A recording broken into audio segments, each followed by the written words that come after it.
Because you there, God is protecting it. Because you there, God's got it.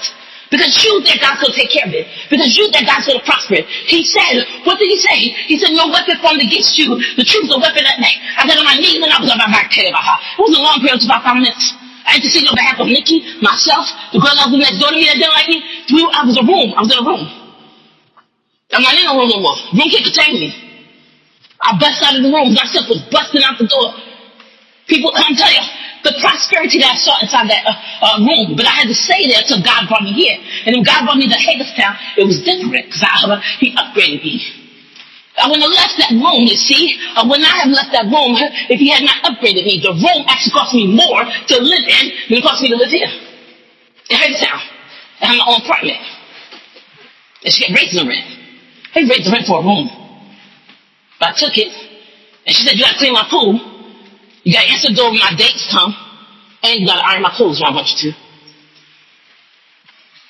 What did I say? Yes. Because I submit to authority. Yes. But God said, no, that's a mess. I got to get her out of there. That's a mess. And she starts touching her clothes. Prosperity will hit her. And she won't get it. And so what he had, or what he had, but what he allowed to happen, it said that woman, I went inside the room, I was praying, and closed the door, and locked the door, and got on my knees, started praying, I felt a prick in my back. They went to put a knife in my back. I was sitting on my knees, with my coat still on, crying, and my jacket and everything, and she put a knife in my back. He said, call Sylvia right now. By the end of the week, I was out there. She put a knife in my back for something she thought I was saying. And I said, no, I didn't say that. She didn't believe me. So based on her not believing me, she put a knife to my back. And don't think it was a regular knife, it was no butter knife, it was a butcher knife. I know a butcher knife is sharp like that. But thanks be to God, even though she put a knife to my back. But thanks be to God, even though the Lord severed my hair from my spine. But thanks be to God, I'm still standing here. And I can get the word of God. When he said, get it, I do it. He said, ride the cross and I'll protect you in everything that you do. If you touch anything, I will prosper it. He said, and he shall be like a tree planted by the rivers of water that bring forth fruit in its season. His leaf also shall not wither, and whatsoever he does shall prosper. He said, no weapon, Isaiah 54:17, formed against you shall prosper. They won't form weapons. They form weapons every day, all the time, all day long. Crying past David all day long. Keep praying all day long. Crying to him all day long. He don't know I'm crying. I'm a baby. I can't breathe. All day long. He said, no weapon formed against you shall prosper. Devising the righteous schemes. No weapon formed against you shall prosper. Why? Because you're riding the cross. But even though the people are forming weapons against me, purposely they know that I'm allergic to cigarettes. And the chemical of cigarettes. That drops down when you smoke. They take smoke fighters. I say, yeah, that's not the type of smoke they're talking about. Take a chemistry class, please, Casey. Don't come at me with chemistry. Don't come at me. I was going to explain how methane stays in the cigarette. That's why you smoke it and get the menthol high from it. But I don't get menthol from it. I get poison. Because I'm allergic to chemicals of cigarettes. So when the smoke goes up, or something, when the smoke goes out, I go down. I pass out. Smoke does rise. Thin fire smoke. Why? Because the oxygen in the fire is actually pushing it up higher and higher. Yes, that's oxygen in fire. That's why you really see, when you see smoke that's actually in this fire that's encased in smoke has been chemically altered. Something's going on. That's when accelerant has been added. Because the fire that you see in front of you is not causing the smoke that you are witnessing. Something's been added to the mixture.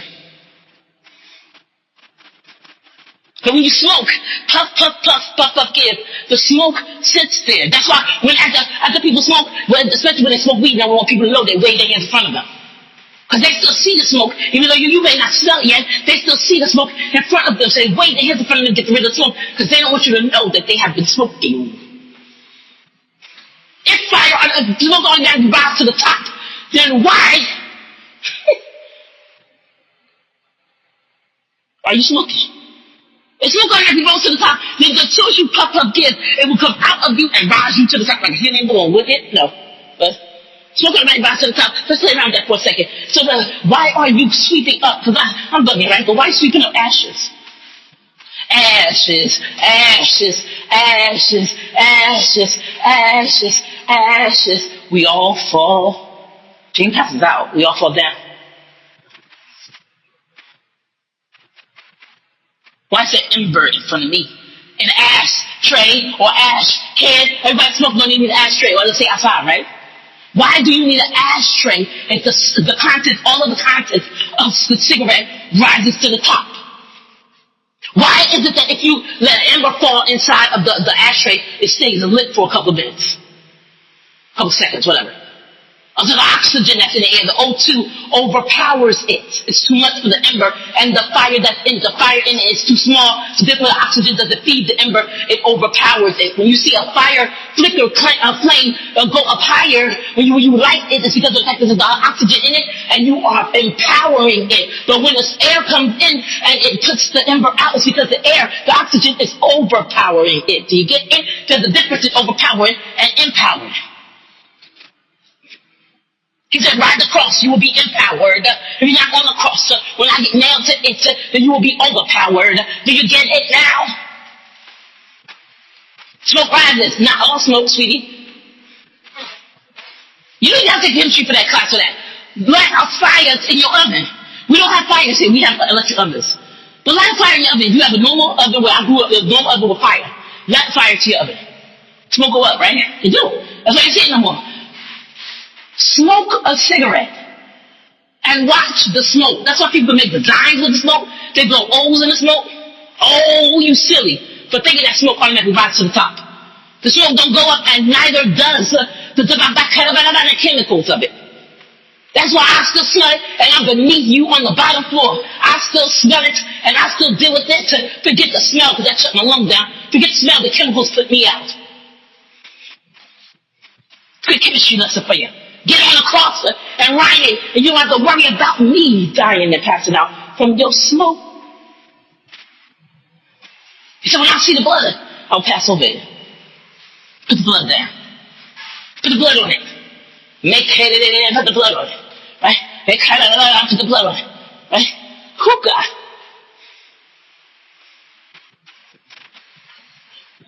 The joy set before him, he endured me. He endured it. He took it. The reason why you're upset is because you're not really saved. You pretend to be. And so when I'm prospering inside of your building, you are not prospering. So what happens is you get mad at me because you put somebody here that's saved and you are not getting the effects from it that you wanted. What you wanted was to ride God and rank him for his blessings. I will still prosper in your midst, but you will not get it. You will not prosper from it because you are not really riding the cross with him. I'm taking what he's giving. Puff, puff, give. I'm taking what he's giving. Puff, puff, give. I'm taking what he's giving. And I still prospering. People get mad at you when they put you in a certain spot and they want you to cause them to prosper. They want to ride you and use you. And when they realize they're not prospering because they have to do their own worship and present themselves as a living sacrifice, they get mad at you. And so they start punishing you. And so they start making sure you have no electricity in the whole living room. I have no electricity in my living room at all. 3 outlets, none of them working. Why? Or how long? For about 3 months now. Maybe 2 months.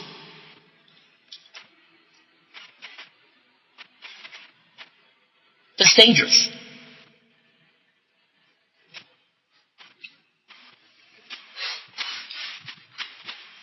The only smoke that goes up, sweetie, is the incense that we send God.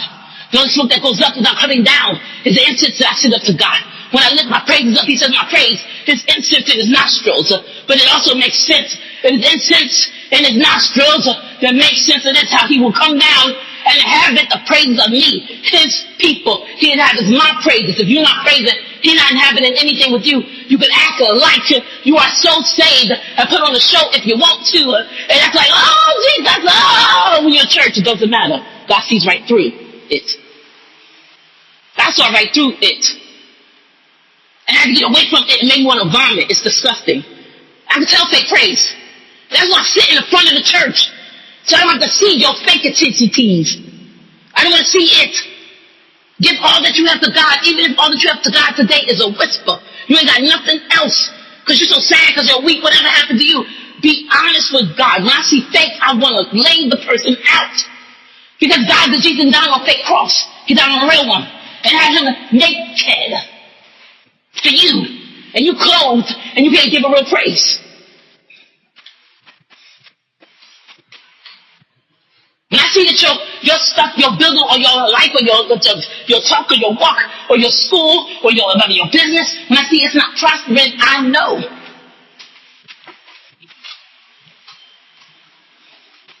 That you're not the tree. He's asking us to be the tree today. He's not asking us to be the root. The root of the tree will always rob you. If the root is focused on the tree, it will always rob you. That is the root. If I'm trying to be the tree, and I'm connected to the root, and not connected to the God that feeds the root. If I'm looking at God that feeds the root, I will not see the root. And when I don't see the root gets upset at me. Because the love of money is the root of all evil.